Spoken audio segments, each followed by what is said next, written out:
Hello 2020 user, thank you for accessing this training tutorial for Omega Cabinetry.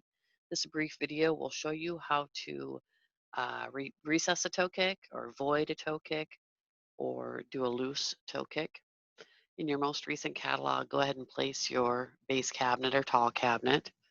Um, then when you go into attributes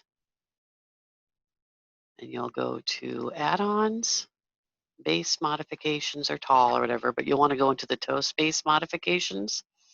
And you'll notice here it says recess toe kick left, right, or if you want left and right recess if you're doing an island.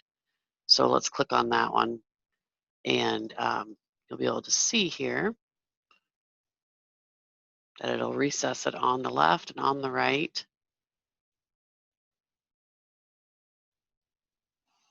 Just like that, you can see.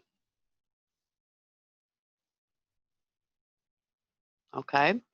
If you want to do any of the other toe kick mods, they are in that same area. So we'll go back into attributes and add-ons, base modifications, toe space modifications.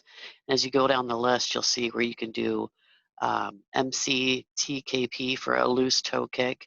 And this is if you want it to come loose, but for your visual for your customer, you still want to see the toe kick.